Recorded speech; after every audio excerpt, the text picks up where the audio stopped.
월간조선 정혜연입니다. 월간조선 최우석입니다. 아무래도 이 방송은 추석 직후에 나갈 것 같은데 어찌됐든 추석상을 준비하시느라고 이제 시장 같은 데를 봐보면 소비자 물가지수가 크게 올랐다는 사실을 진짜 몸으로 다 체험을 하셨을 겁니다. 그 외식비, 식자재비, 생필품이 모두 오르고 있는데 현재 상황은 사실상 식량 위기라고 봐도 무방합니다. 우리나라는 안타깝게도 식량 자급률이 굉장히 낮은 국가입니다. 음식이 남아도는데 무슨 얘기냐? 라고 말하실 수도 있는데요. 오늘 그거에 궁금증을 한번 풀어보도록 하겠습니다. 예. 이제 코로나가 이제 막바지에 가면서 이제 많은 이제 기록들을 해야 되잖아요. 새로운 문제점도 나왔고 또 이제 인류가 이제 다 같이 직면한 과제였으니까 그 중에 하나가 또 식량 문제가 또 이제 관심사로 대두되고 있습니다. 저희 월간조선 이번에 그 특집을 통해서 식량 안보 특집을 했는데요. 사실 식량 안보라고 하면은 이게 무슨 안보냐 생각하실 네. 수가 있어요. 왜냐면 전통적인 안보의 개념은 국방 안보가 맞습니다. 다른 나라의 침략이나 위협으로부터 국가의 주권과 국민의 안전을 지키는 그런 일반적인 군사 안보를 칭합니다. 그런데 탈냉전 시대를 전후해서 전통적인 군사 위협 외에 그 비전통적인 안보에 대한 위협이 등장하면서 최근에 이제 외부의 위협, 다른 위협이죠. 네. 으로부터 이제 각국의 핵심적 이익을 지키려는 다양한 안보 개념이 등장하면서 뭐 경제 안보, 외교 안보, 질병 안보 이런 얘기가 나왔습니다. 네네네. 자, 식품 안보도 그 중에 하나인데요.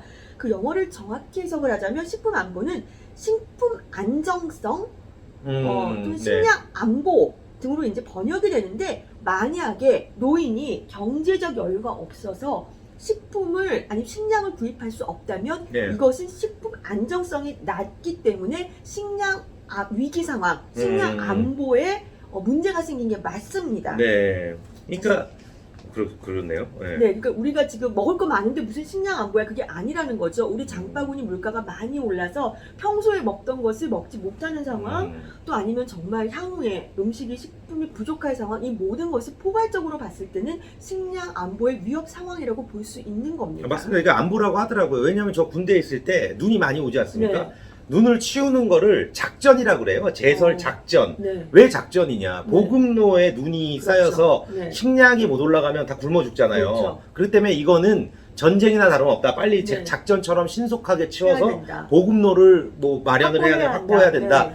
그렇기 때문에 이제 그럴 때도 이제 작전이라는 말을 쓰니까 아무래도 그런 식으로 이해하시면 어디든 안보를 붙일 수 있다. 그렇죠. 뭐 그렇고. 그러니까 뭐 사실 식량 위기는 가뭄이나 우리 흔히 생각할 때 홍수 등으로 이변이 생겨서 그렇죠. 그 경작지에서 문제가 생기거나 네. 다른 병충해, 공충 등 뭐 자연재해, 정치적 분쟁, 뭐 극심한 가난, 뭐 어떤 상황에서도 발생할 수 있습니다. 사실. 네. 그러니까 이제 지금의 상황이 다 그런 것 같은데 지구 온난화로 기온이 계속 높아지고 있고요.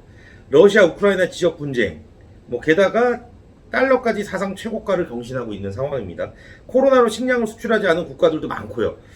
식량 위기 발생 원인을 이제 다양하게 지금 막 이제 원인들이 있어요. 예. 이게 사실 패턴이 좀 있어서 한 4년, 8년마다 한 번씩 우리가 위기다 이런 얘기가 거의 있었는데 뭐 올림픽이네요. 네, 이번에 총선. 또 이제 대두가 되고 있는 거죠. 네. 사실 우리는 그 식량 안보라는 거에 있어서 북한이 있기 때문에 좀 이를 많이 접했어요, 간접적으로. 그렇죠. 북한. 네, 그 1998년에 이제 말 그대로 기아 사태가 이제 있었죠. 그때 당시 유니세프 등이 이제 조사한 바에 따르면 북한 어린이 영양실조 사태가 정말 참혹했는데 6개월에서 7세에 이르는 북한 어린이의 3분의 2가 만성적인 영양실조 상태였고 16%는 생명이 위험한 수준이었습니다. 그렇죠, 그렇죠. 그 김일성 일가 이 왕조의 1인 독재에서 일어난 정말 대참사였죠. 김일성이는 이렇게 뚱뚱했잖아요. 잘 먹고 잘 살았습니다. 네. 지금도 김정은이는 뭐 치즈 먹고 와인 먹고 이러고 있잖아요. 자, 우리는 20세기 들어서 이렇게 식량이 정말 없는 그런 안보를 겪진 않았지만 북한이 겪는 것을 봐왔고 또 사실 우리 자급률이 너무 낮기 때문에 언제 이게 우리나라 상황이 된다고 해도 이상하지 않을 수준입니다.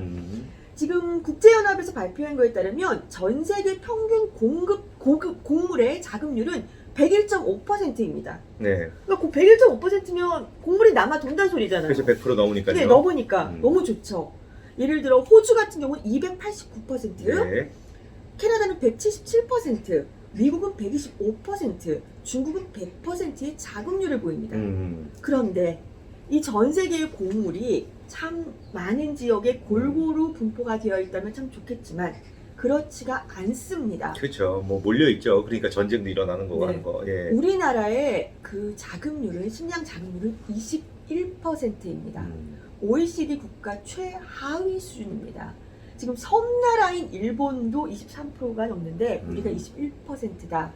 사실 우리나라 곡물 자급률은 1970년대 80% 수준이었는데 우루과이 라운드 그때도 굉장히 말이 많았죠. 네. 그때처럼 이제 각종 경제 개발을 계기로 점차 떨어져서 1995년도에 29%, 2020년 현재 21%인 상황입니다. 그러니까 한마디로 대한민국은 식량이 부족한 국가입니다. 이제 식량 위기감이 이제 고조된 것도 이제 당장 우리가 음식을 못 구해서가 아니라 네. 내가 이제 먹고 싶은 음식이 이제 비싸져서 네. 옛날에 10개 먹었던 걸 한 개밖에 못 먹는다. 뭐 이런 그것도- 얘기 있는데 네. 이게 식량 안보다 이런 네. 말씀이신 거죠? 네, 광의의 개념에서는 전문가들이 그것도 식량 안보의 위협 상황이다. 특히 우리나라 식량 기업들이 원자재 값이 너무 올라서 식품값, 라면값 뭐 이런 거 다 줄줄이 올랐잖아요. 네. 근데 그렇게 막 올려도 지금 겨우 채산성을 맞추고 영업을 유지할 수 있는 상황이라면 특히 기업들 입장에서도 굉장한 위기 상황인 게 분명합니다. 네. 자, 그런데도 불구하고 왜 우리는 식량이 남아돈다고 착각을 할까요? 이거는 쌀이 남아돈다는 착시 현상입니다. 우리는 쌀은 비교적 곡물 중에서 좀 보급률이 높아요. 네. 거기다 쌀 이제 소비량이 줄었고 뭐 남는 쌀을 뭐 북한에 보낸다 이런 얘기들이 나오니까 그 슈퍼 가면 먹을 거 많잖아요. 그러니까 우리가 지금 착시 현상으로 우리는 언제나 돈만 있으면 먹을 걸 살 수 있구나라고 생각하고 있지만 사실 제일 중요한 것들 동물 키우려면 사료 필요하잖아요. 네. 이런 식량이나 가축 사료에 필요한 그 사료 곡물 중 75%를 해외에 의존하고 있습니다. 그런데 이번에 코로나 때 각국이 각종 명목을 들어서 그 식량을 이제 해외 반출을 금지했어요. 캄보디아 같은 경우는 2021년 4월에 식량 안보를 위해 쌀 수출을 금지했고 러시아는 4월에서 6월 그 석 달 동안 밀, 옥수수, 보리 등 곡물 수출을 700만 톤 이내로 제한하는 네. 수출 쿼터를 시행했고요. 우크라이나는 제빵 업체들이 나서서 이제 빵 가격을 유지하려면 이거 수출하지 말아야 된다라고 정부에 요청해서 정부가 이를 수용했습니다. 또 카자흐스탄도 식품 수출을 금지했습니다. 우리는 코로나 때 지금 이거를 겪은 거죠. 그러니까 이제 이 식량이 지금 이렇게 풍족하다고 해서 너무 마음을 놓고 있으면 원래 그렇지 않습니까? 시험 공부를 되게 많이 하면 그 이제 뭐 잘 안 망쳐요. 그러니까 뭐 공부한 게 안 나오더라도 마음은 편하지 않습니까? 요번 태풍도 윤석열 대통령께서 밤새서 이제 대비를 하고 그래서 안타까운 일들이 많이 일어나긴 했지만 피해를 그래도 최소화로 막았다고 저는 생각을 합니다. 네. 근데 이런 대비를 안 했을 때 강남이 물에 잠길 줄 어떻게 알았어요? 그렇죠. 그렇지 않습니까? 그렇죠. 그러니까 이제 미리 대비를 해놓으면 올 악재도 잘 안 온다. 뭐 저는 또 그렇더라고요. 네. 네, 하여튼 뭐 식량 안보에 대해서 한번 이야기를 해봤는데요. 다음 시간에도 좋은 소식으로 찾아뵙도록 하겠습니다. 감사합니다.